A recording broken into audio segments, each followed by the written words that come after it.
regarding the last lecture. In this lecture, we have discussed actually the essential requirement for a valid custom. And under this discussion, I think that I have pointed out there are 7 requirements. The first one, that it should be ancient. The custom should be ancient. The second one, it should be continuous. The third one, it should be certain. The fourth one, it should not be unreasonable. Fifth one, it should not be immoral. And sixth one, it should not be against the public policy. And seventh, last, it should not against the law. So these are the 7 requirements laid down for a valid marriage. Out of that 7 requirement, I think that first requirement we have discussed at length in last lecture. What is the meaning of ancient? I have also referred 2 cases of the Madras High Court. One was the Devanai versus Chidambara. Another was that was Jyoti versus Sellaiya. So these 2 decisions we have referred already. Now, today I want to take up another element, requirement for a valid custom. And the requirement is that it should be continuous. What do we mean by continuity? Here, continuity means when the custom is being claimed from that period, or when the custom has been from that period till date when it is claimed, it should be continuous. If it is discontinued, then once the custom will be discontinued, naturally it ceases to have the effect. जैसे ही वो discontinue हो जाता है, वैसे ही जो है वो अपना प्रभाव छोड़ देता है, उसे कस्टम नहीं माना जाता है. So that's why here the continuity or the custom, it is one of the essential component, essential requirement for a valid custom. Therefore, in regard to continuous, if a custom which is not continuous, suppose it has been changed by public at large, then naturally that custom will be dead. And it has no value and it cannot be enforced. So this requirement is very clear that the custom should be continuous. Continuous means continuously followed by the person who claimed it. If that persons are the community, if there is a community custom, then community should follow it. So in the light of this continuous, one thing is very important I want to discuss before you. That here 2 types of the custom I am just classifying. There are so many types of the custom, but here I am classified 2 types of the custom. One is called as the family custom. Another is called as caste custom or community custom. So far as the family custom is concerned, here the doctrine is very clear. Family custom, this is the custom which is followed by the family. That is, you and your family only following the custom. And this custom will be discontinued when the following has been stopped from your sides and from your family. So the moment it is being stopped, not following, then naturally that custom will be treated as a dead custom. So discontinuing regarding the family custom, this can be very easy to prove it. Because if the family is not following that custom, naturally the custom becomes dead. So far as the family customs are concerned, very easy to prove that this has been discontinued. But so far as the community or the caste custom is concerned, community and caste custom. Caste custom means the custom which is prevailing in a particular caste. Community means the custom is prevailing in the community. So far as the caste and community customs are concerned, it is very difficult to prove that it is being discontinued. It is very difficult to prove. Why it is very difficult? Because actually the community or the caste, it is a larger, and it is not easy to establish that whole person of that community or that caste have not following that custom. So here, so far as discontinuity is concerned, family custom, it can be proved very easily that it has been discontinued. But so far as the caste custom is concerned or the community custom is concerned, it is very difficult to prove it has been discontinued.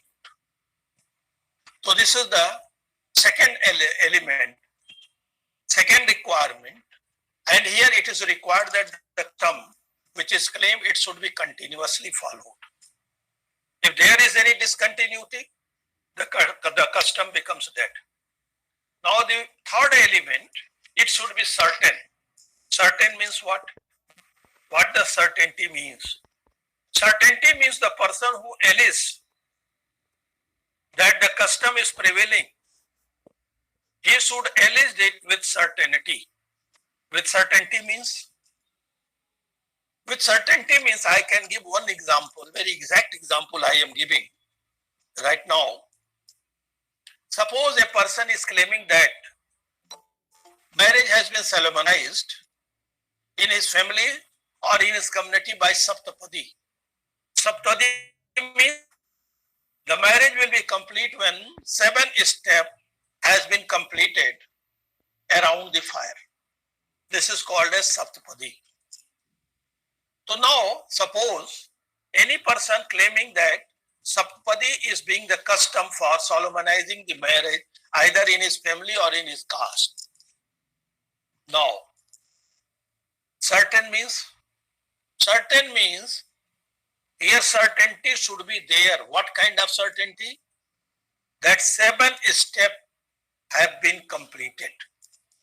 7 means there is no doubt that 1 step required, 2 steps required, 3 steps required around the fire. But when the 7 steps have been completed, on completion of the 7th step, the marriage will be treated as a solemnized. So this is called as certainty.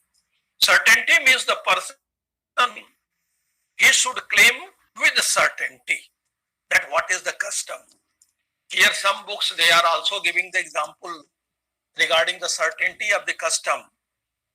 They are claiming actually, suppose any person is claiming that daughter is also getting the property right, then this should be certain one. It should be claimed with certainty. It should be claimed with the certainty that this is the custom. Suppose there is a primogeniture. This is one of the doctrine which is prevailing in Hindu law. Primogeniture, it means the person who is eldest in the family, he will get some, on partition, he will get some symbol, some family symbol. It may be sword, it may be dress. So this is actually the right to given to the eldest member of the family. When the partition took place, naturally, he will get some symbol of the family.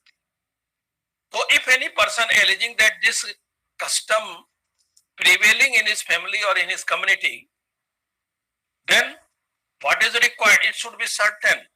When it is alleged that this is the custom, and this custom should be with certainty. Mere allegation is not sufficient. You should have to establish with certainty that this custom prevail in the family or prevails in the community or the caste. So this is being the third element. What is the meaning of the certainty? Now the fourth element is being provided that the custom should not be unreasonable. Unreasonable means it should be Now the question is, what is the meaning of reasonability? When you can say that it is reasonable. Now here actually the scale, which may be, it is in the hand of the society at large. Because the reasonable and unreasonable, who will judge? This will be judged by the society. I can give one example.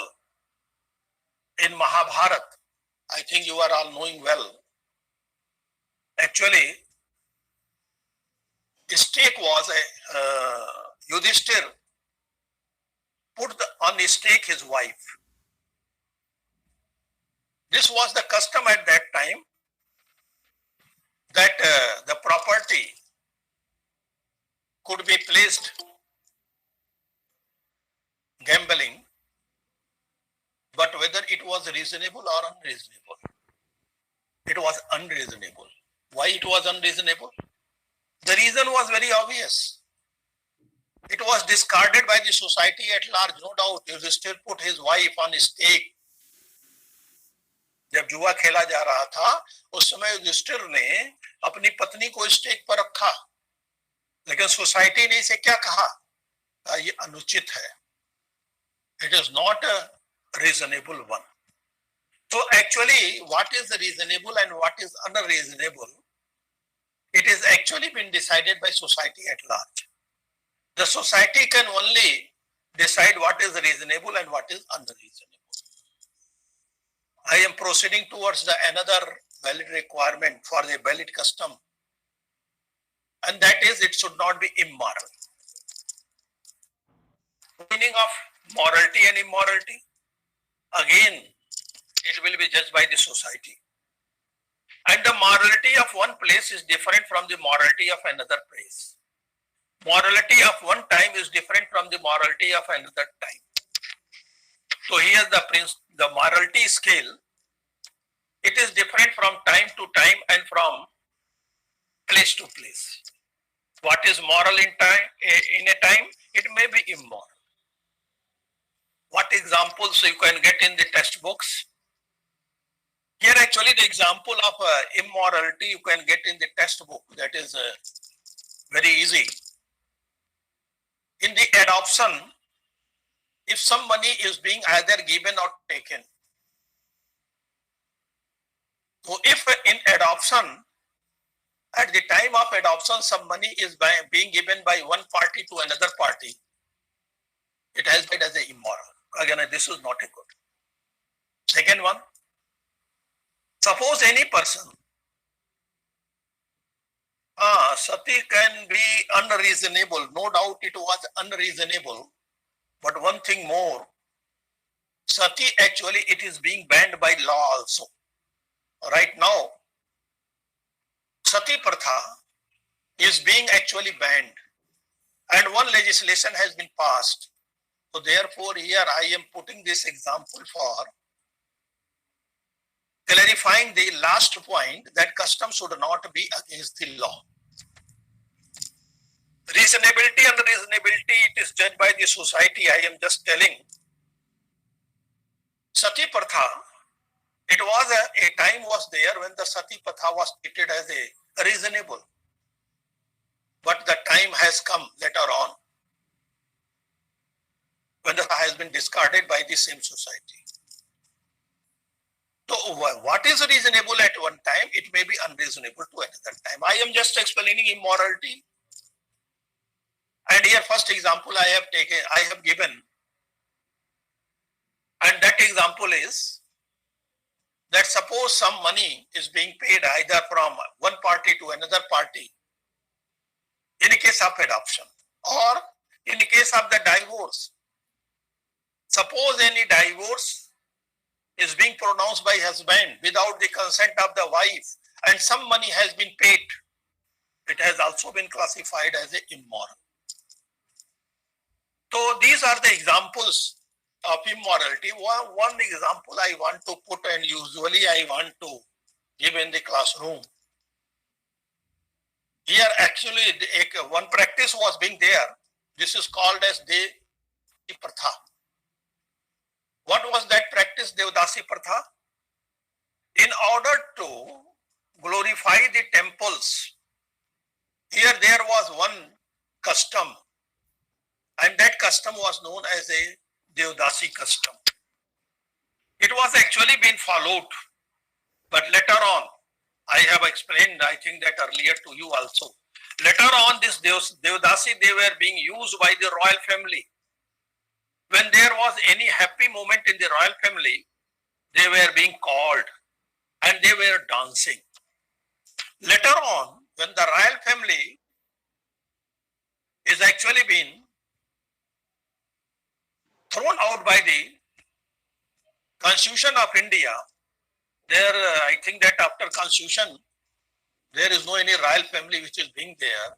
Then actually, the problem which is faced by this is they had no any earning. They had no any means to earning. Therefore, they started prostitution.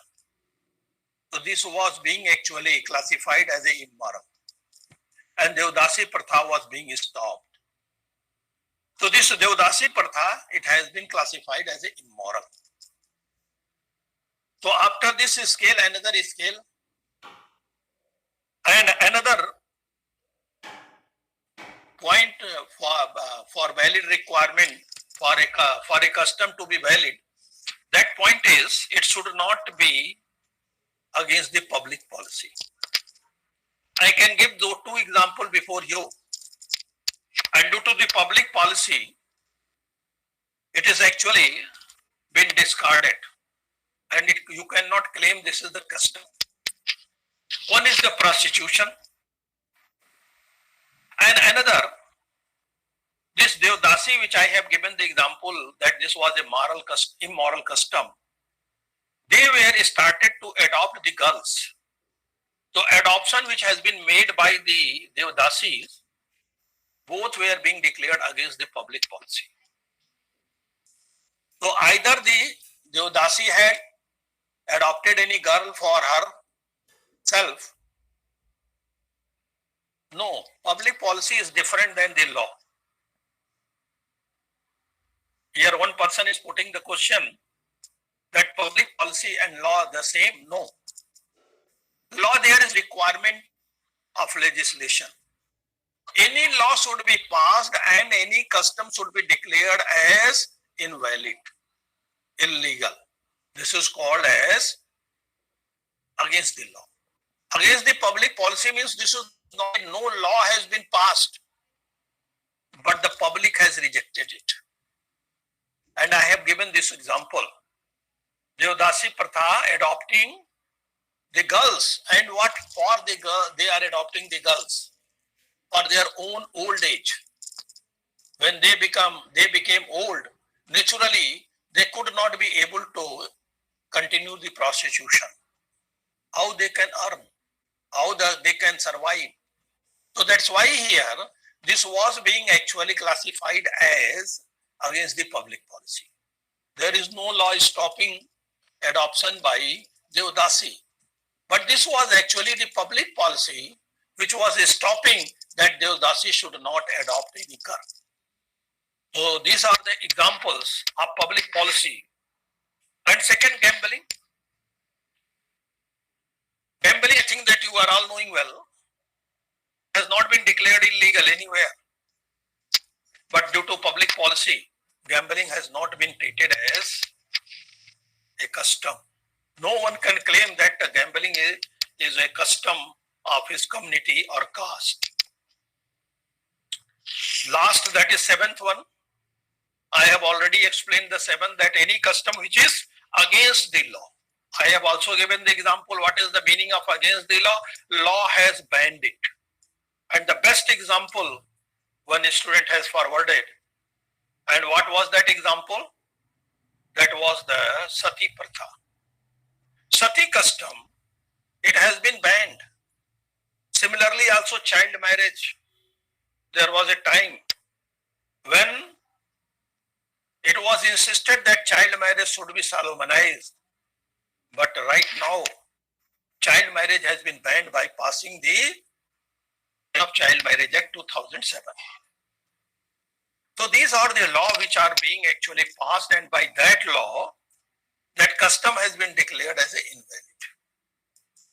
So I am able to complete that. What are the requirement for a valid custom? So these are the 7 requirements for a valid custom. Now I am coming on another point, that is the proof of the custom. I think the evidence you are studying. In evidence,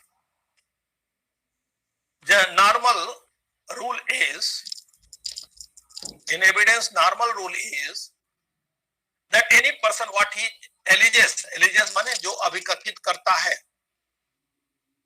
he has to prove it. So the custom who alleging it, this is requirement under law that he should establish, prove it. The proof of the custom, that who will prove the custom. Here the proposition of law is very clear. The person who alleged, it is required that he should prove it. Allegation, if you are alleging it, you are required to prove. But there are certain other kind of the customs. What kind of the custom? Here actually several times before the court, the custom is being noticed by the court. Noticed by the court means several times this custom has been alleged and the court has accepted it as a custom. So any custom noticed by the court several times, repeatedly. So when any custom which is being repeatedly claimed before the court and the court has established it, then there is no requirement to prove it. Court will presume. Court will presume that this is the custom which is prevailing. So this is very important here, that for custom there is requirement to prove it or establish it.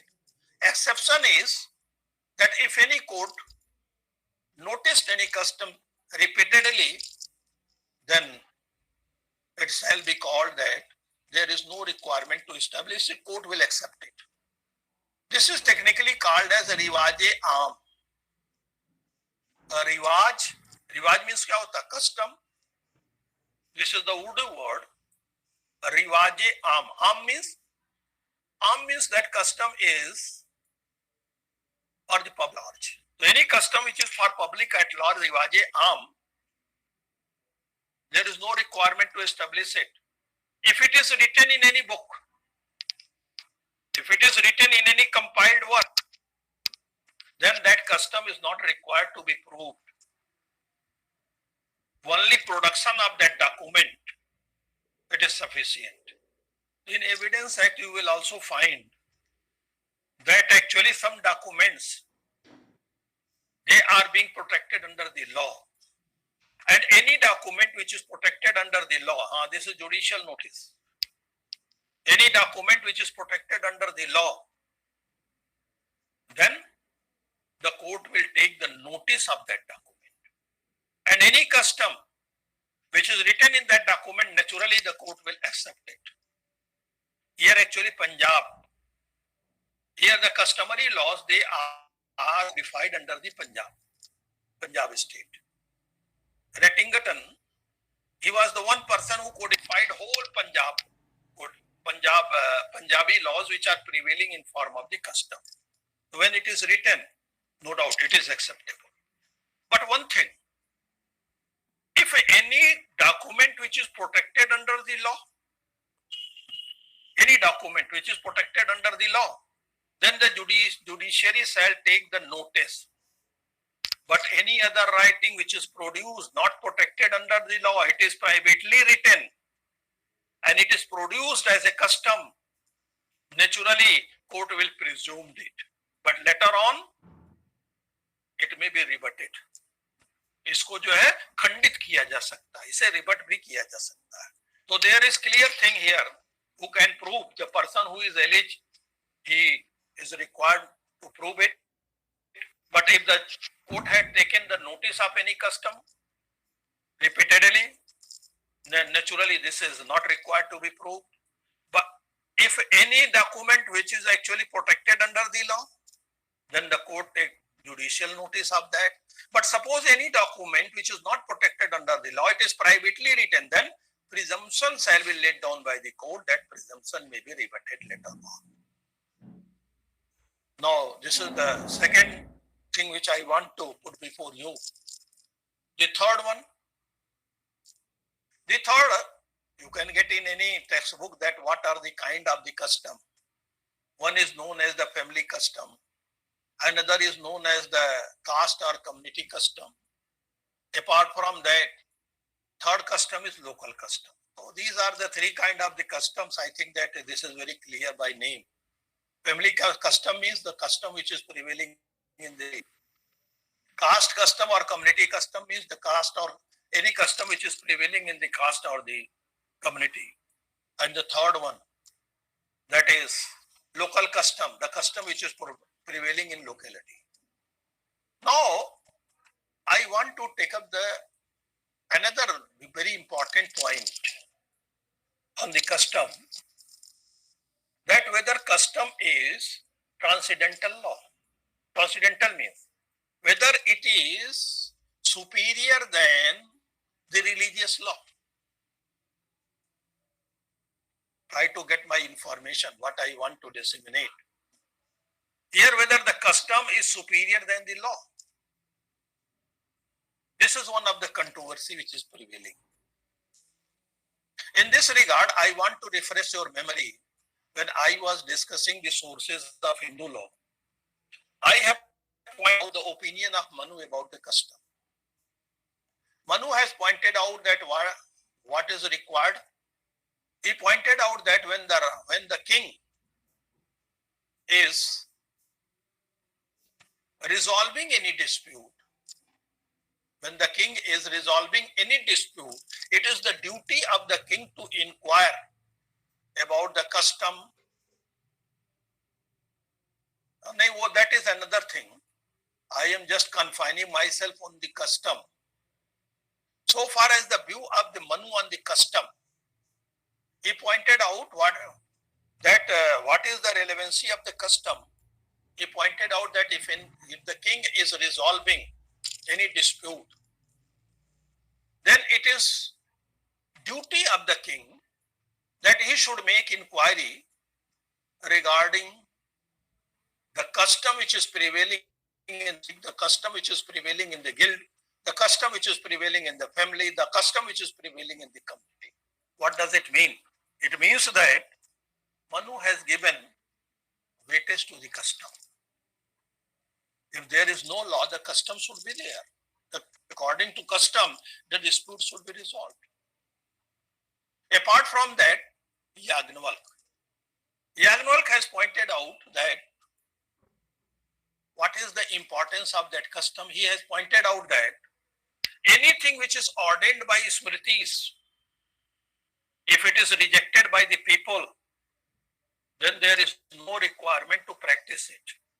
What does it mean? He actually, Yajnavalkya, indirectly put the custom in a superior than the Smriti. Smriti means religious law.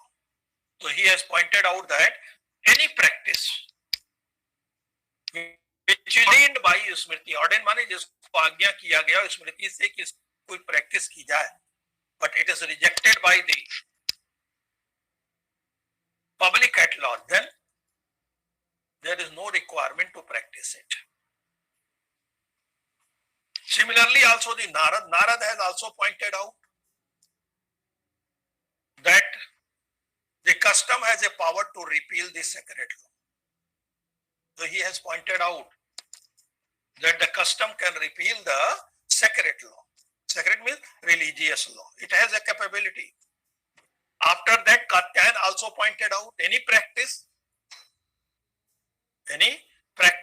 means any custom, whether it is according to dharma or not. Here, if it come under the category of charitra means custom, then it shall continue. So here, Katyan has also pointed out that there is no requirement to get the validity from the religious law of any custom. Custom is always valid. In spite it is not getting the validity from the law. Even though if it is followed, he characterized them in the category of the charitra, and he pointed out it is valid. Now, I want to put another word which is being actually given by the Manu. Manu has given the word sadachar for custom. He pointed out that the sadachar or the custom should be immemorial, and it should be actually handed over by one person to another person. It should not be contrary to dharma. So Manu always put the law, religious law, superior than the custom.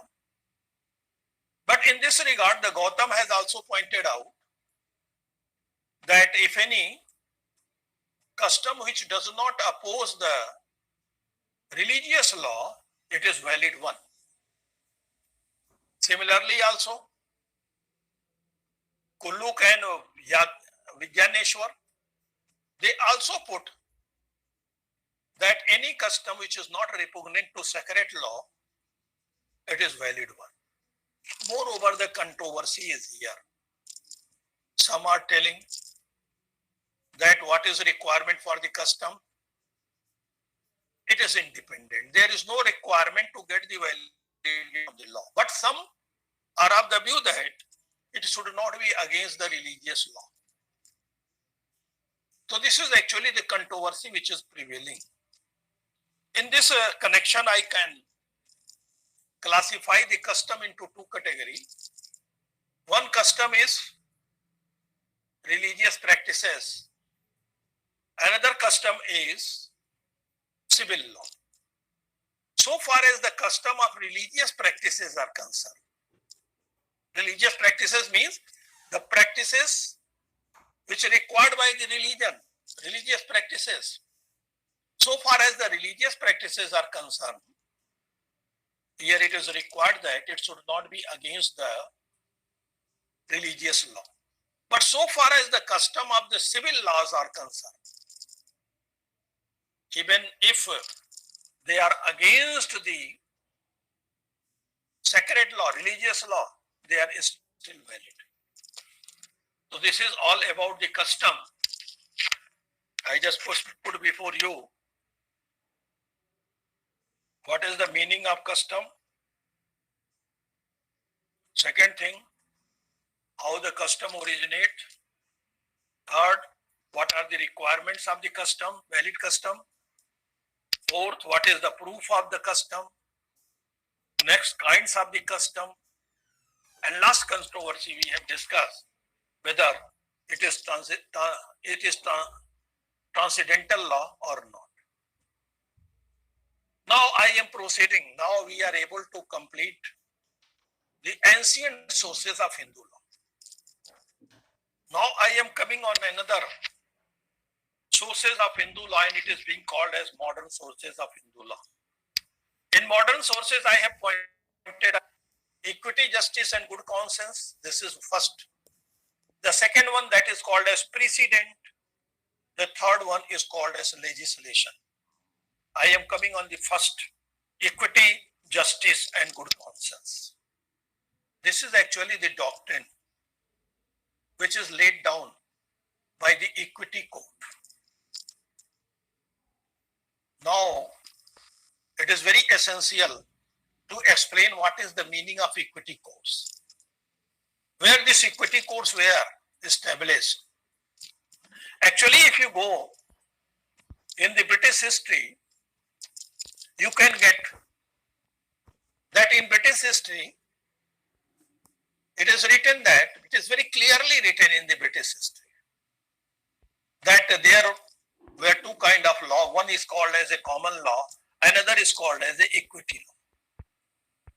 Commons, common law which is prevailing in this society. Equity law means equity law which is actually formulated by the equity courts. Equity law is formulated by equity courts. Which were the equity courts? Actually, in England there was one usage or custom rather say, and that custom was that the king were required to deliver the judgment. How they were delivering the judgment? They are delivering the judgment with the help of chancellors. Chancellor means they were the advisor to the king. So here in British legal system, there was a system when the chancellors were being appointed and chancellor were the advisor to king.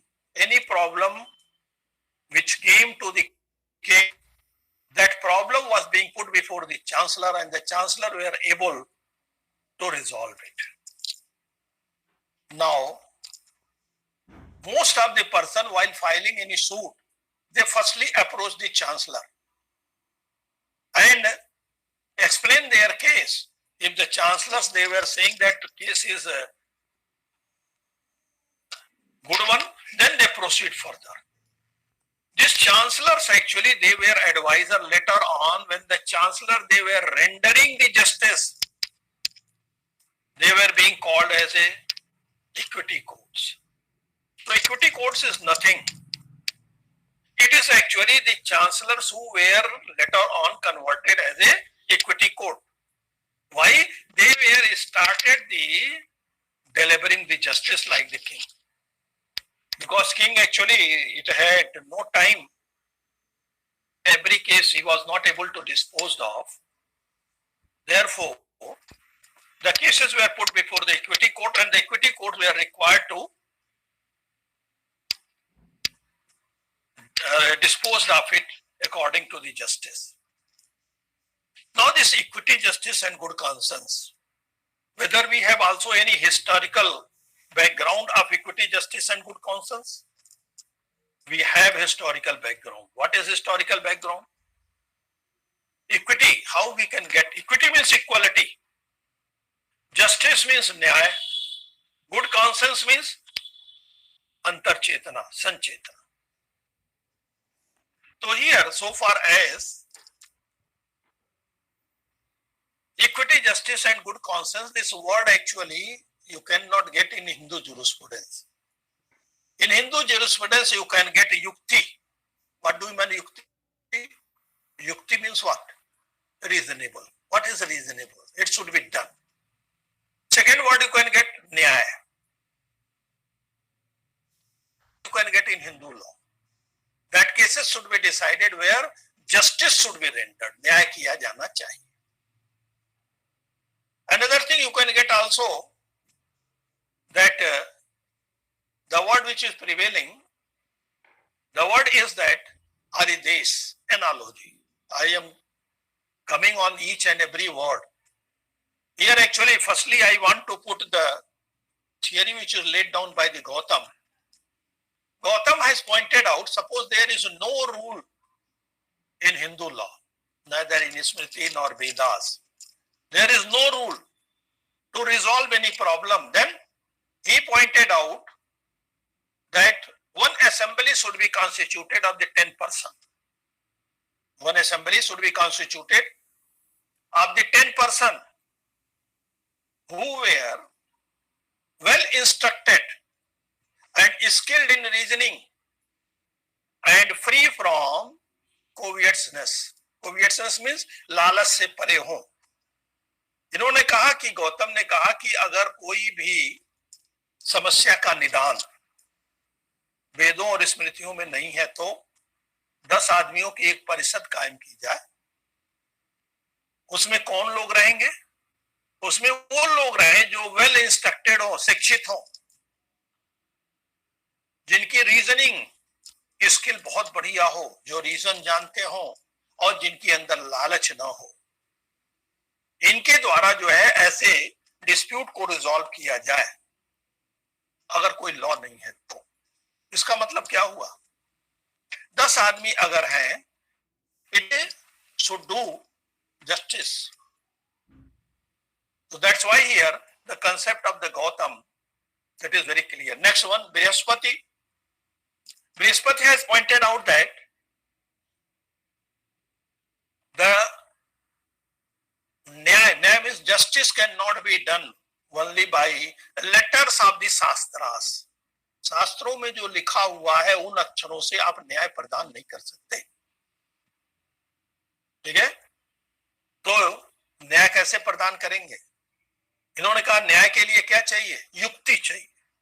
The word yukti has been used by the Brihaspati. And if there is no yukti in any law, then you cannot get justice by that law. So yukti, he has pointed out that decisions should be made according to yukti. Next one, Yagnavalk.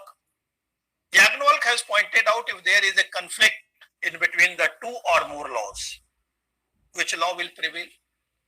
If there is a conflict,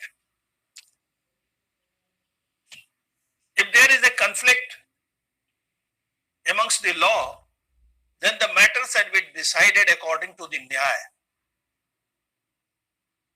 Next person is Katyayan. Katyayan has pointed out also if there is an inconsistency amongst the Shastras, शास्त्रों में अगर विरोधाभास है, if there is an inconsistency in Shastras, then here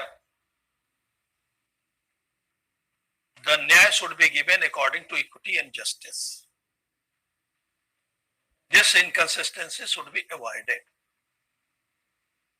Gemini, this is also another name, because actually Gemini was the person who was perfect in Mimamsa. Mimamsa I have already pointed out.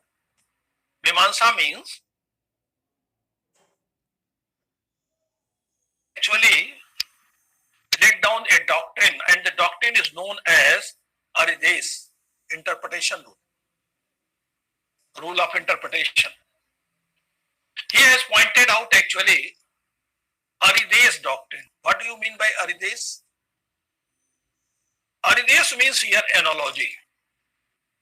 Analogy means suppose any problem cannot be solved by the Smritis and the Vedas. Shastrartha were unable to solve the problem. Why? Because there was no provision at all in Shastras. Then how the problem, how can it?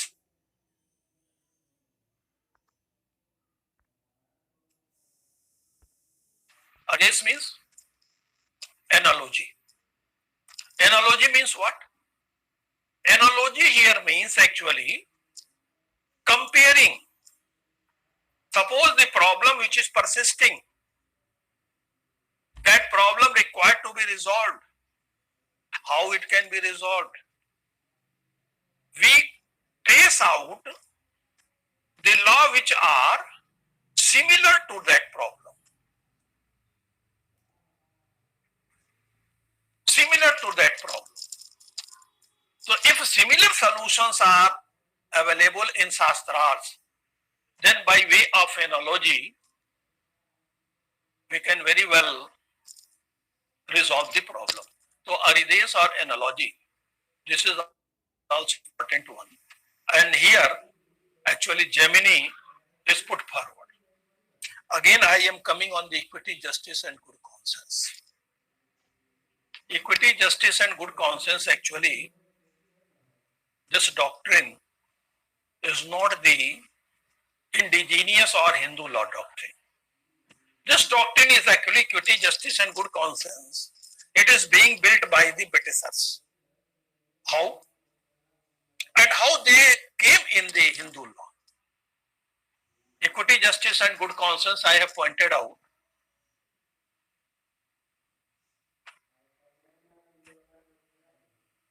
Equity, justice and good conscience, I can refer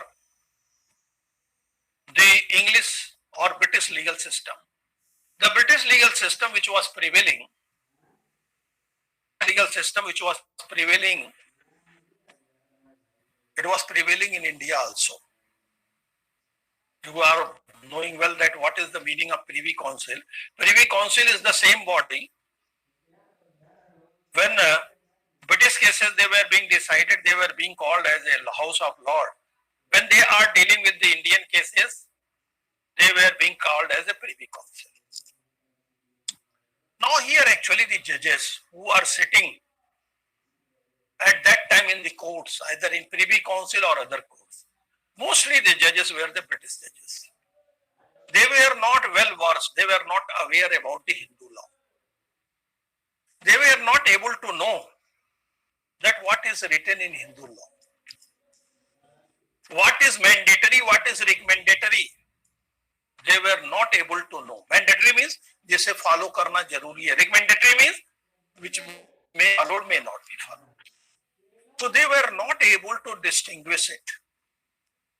What is mandatory and what is recommendatory. Now, sometimes they were also facing the problem that there were no law for a problem. So for resolving a problem, there was no any law. Then how the problem would be resolved? Here the problem would be resolved. How it would be resolved? By equity, justice and good conscience, applying the doctrine of equity, justice and good conscience by the British judges. So this is actually the doctrine which is being laid down by the British judges. British judges, they were not very good in the Hindu law. They were not able to distinguish what is recommendatory, what is mandatory. Sometimes they are also facing the paucity of the law on a particular problem. When they were facing the paucity of law on a particular problem, how the problem could be resolved? They were resolving the problem by equity, justice and good conscience. By applying the equity, justice and good conscience. Indirectly what they did? Indirectly they did that. They borrowed the British legal laws in the Indian legal system. There are certain concepts under the Hindu law. Concept is not prevailing. The concept is not prevailing in Hindu law. But that concept actually being given by the British judges. It was unknown to the Hindu law. It was unknown to Hindu law. What does it mean? It means that there was no any law which is prevalent. And when there was no any law, indirectly they are applying equity, justice and good conscience. Example which I want to put before you, two examples. One example is widow estate, women's estate. And the second example is religious and charitable endowments. These two things you cannot get in Hindu law. Here, what is the meaning of this women's estate? Here, British judges, they classify two kinds of the property a woman had. Two kinds of the property. One property he classified as a Stridhan. Stridhan was of that property in relation to which the woman was treated as absolute owner. She was absolute owner. She can dispose of the property. But there were certain other kind of the property which she succeed from husband or relatives of the husbands. In respect to that, she was not absolute owner, she was a limited owner. So this woman's estate, that concept, this concept is actually being borrowed from the British legal system and apply in the Indian legal system, Hindu law. And now the women's estate we have classified two kind of the property. One is Stridhan, another is women estate. Women estate is the property where the widow cannot dispose of that property. She can only manage it out of the profit which she would get. She would apply on herself, but she was not able to dispose of it. Similarly, also religious and charitable endowments. This endowment you cannot get in Hindu law. This endowment actually being borrowed from the English or British legal system. So that's why my point is very clear here. I want to put before you that actually equity, justice and good conscience, they are modern source of law. Why modern? Because in ancient literature, you cannot get these sources. These sources you cannot get in ancient literature. This is actually being introduced by the British judges when the Hindu law has contradictory provisions, when the Hindu law has no provision for resolving any dispute, when the Hindu law is inconsistent on any point. So British judges, they were applying what they were applying? They were applying the equity, justice and good conscience. So this is actually the concept which is being actually borrowed from the British legal system. So we are able to complete it. The first source of modern Hindu law, equity, justice and good conscience. The second one, precedent. I think that time is over. Any person having any question, please put. Any person? No question? Tell me. Sir, Atidesh principle, can you please explain again? Aridesh, not Atidesh. Okay, sir. Aridesh, Aridesh.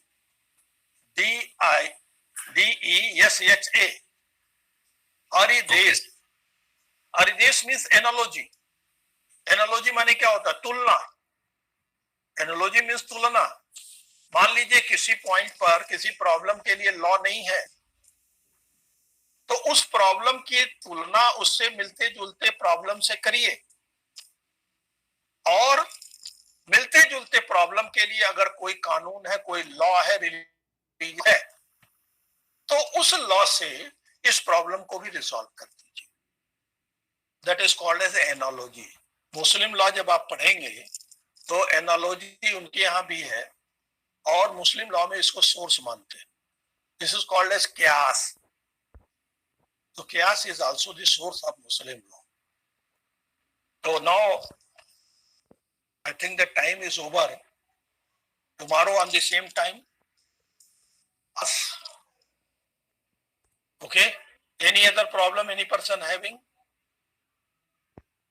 Sir, I have a question regarding the custom. When will prevail the rituals? No. Custom does not prevail ritual. I have divided the custom into two categories. One, the custom regarding the rituals, religious rituals. Second one, the custom relating to the civil laws.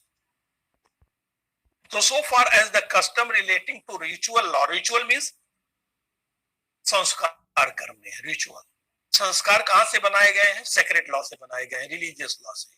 तो यहां अगर जो है custom ritual law से संबंधित है, तो वहां वो सेक्रेट लॉ यानी धार्मिक कानून के अनुसार होना चाहिए. अगर उसके अगेंस्ट हो गया, इनवैलिड हो जाएगा. लेकिन अगर कोई कस्टम किससे रिलेटेड है? सिविल लॉ से रिलेटेड है. अगर वो सिविल लॉ से रिलेटेड है, तो चाहे भले ही वो रिलीजियस लॉ के अगेंस्ट हो, लेकिन वो वैलिड रहेगा. तो ये मैंने आपको क्लासिफाई किया था कि दो तरह का कस्टम होते हैं. एक कस्टम जो है जो रिचुअल से रिलेटेड होते हैं, और दूसरे कस्टम जो सिविल लॉ से रिलेटेड होते हैं. Okay, no please Yes, sir. Okay. disconnect yourself. tomorrow I will take the class